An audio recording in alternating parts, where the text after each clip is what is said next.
ABN Marathi news मध्ये आपल्या सर्वांचं स्वागत आहे। ताज्या बातम्यांसाठी एबीएन मराठी न्यूजला वेदोक्त मंत्रोच्चाराच्या निनादात पूर्णाहुतीने अतिरुद्र स्वाहाकाराची सांगता। ज्येष्ठ समाजसेवक ब्रिजमोहन फोफले यांना जीवन गौरव पुरस्कार प्रदान। वेदोक्त मंत्रोच्चाराच्या निनादात पूर्णाहुतीने रविवारी 7 दिवस चाललेल्या अतिरुद्र स्वाहाकाराची सांगता भक्तिमय वातावरणात झाली। श्री श्री बसवारूढ महास्वामीजी मठात रविवारी धार्मिक कार्यक्रम झाले। रविवारी सकाळी मंगलमंत्र पठण, स्थापित देवता पूजा, अभिषेक, लघुन्यास पठण झाल्यानंतर शेकडो भाविकांच्या उपस्थित अतिरुद्र स्वाहाकार सांगता झाली।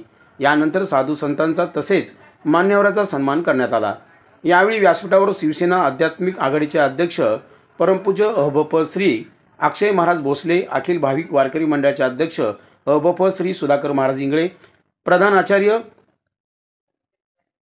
पंडित गोविंद शास्त्री जोशी, सिद्धारूढ मठाच्या शोभ्रश्री सुशांता देवी, परमपूज्य श्री श्रोभ्रश्री जडे सिद्धेश्वर महास्वामीजी, शोभराय मठाच्या परमपूज्य शुभांगी माई बुवा, अखिल भारत पुरोहित संगमचे अध्यक्ष परमपूज्य श्री वेणुगोपाल जिल्हा पंतुलू मठाचे संस्थापक परमपूज्य श्रोभ्रश्री ईश्वरानंद महास्वामीजी, मठाधिपती परमपूज्य शोभ्रश्री शिवपुत्र महास्वामीजी, मुख्य यजमान ब्रिजमोहन फोफले, अवधूनीचे आमदार गुमनुरू जयराम, पुणे एअरपोर्ट अथॉरिटीचे अधिकारी धनेश स्वामी, सोलापूर ग्रामीणचे पोलीस अधीक्षक अतुल कुलकर्णी, सहाय्यक पोलीस आयुक्त प्रताप कोमल, पोलीस उपनिरीक्षक महेंद्र गाडवे, माजी महापौर शोभा बनशेट्टी, भाजपाचे शहराध्यक्ष नरेंद्र काळे, शिवसेना शहर प्रमुख शरणराज केंगनाळकर, मुंबई येथील प्रशासकीय अधिकारी कृष्णांत पाटील, महाराष्ट्र गृहनिर्माणचे वित्त नियंत्रक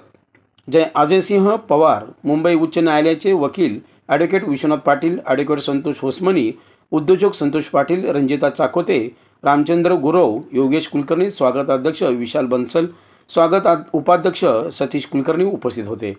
याप्रसंगी ज्येष्ठ समाजसेवक ब्रिजमोहन फोफले यांनी श्री श्री श्री बसवारूढ महास्वामीजी मठ ट्रस्टतर्फे जीवन गौरव पुरस्काराने गौरवण्यात आले। रुद्रयंत्र, रुद्राक्षमाळ, शाल, पुष्पहार घालून त्यांचा सन्मान करण्यात आला। अहबप अक्षय महाराज भोसले म्हणाले, साधू संत सर्वसामान्य दिसतात, परंतु त्यांचा आध्यात्मिक अभ्यास प्रचंड मोठा असतो। ज्याप्रमाणे परिसामुळे लोखंडाचे सोने होते, त्याप्रमाणे संतांमुळे भक्तांचे कल्याण होते। संतांकडे ज्ञानाचा सागर असूनही त्यांच्यामध्ये मोठी विनम्रता असते। ही विनम्रता अध्यात्मिकतेमुळे येते। श्री श्री सद्गुरू बसवारूढ महास्वामीजी मठाचे संस्थापक श्रोभ्रश्री ईश्वरानंद महास्वामीजी यांना मुख्यमंत्र्याचे निवासस्थान असलेल्या वर्षा बंगल्यावर आमंत्रित करण्यात येणार आहे, असेही अहबप अक्षय महाराज भोसले यांनी सांगितले। यावेळी मनीष कुमार फोफलिया आणि अमृता फोफले यांच्या हस्ते श्रोभ्रश्री ईश्वरानंद महास्वामीजी यांची पाद्यपूजा करण्यात आली। मुंबई येथील उद्योजक सतीश कुलकर्णी यांनी प्रास्ताविक केले। नागेश साळुंखे आणि गिरीश गोस्की यांनी सूत्रसंचालन केले।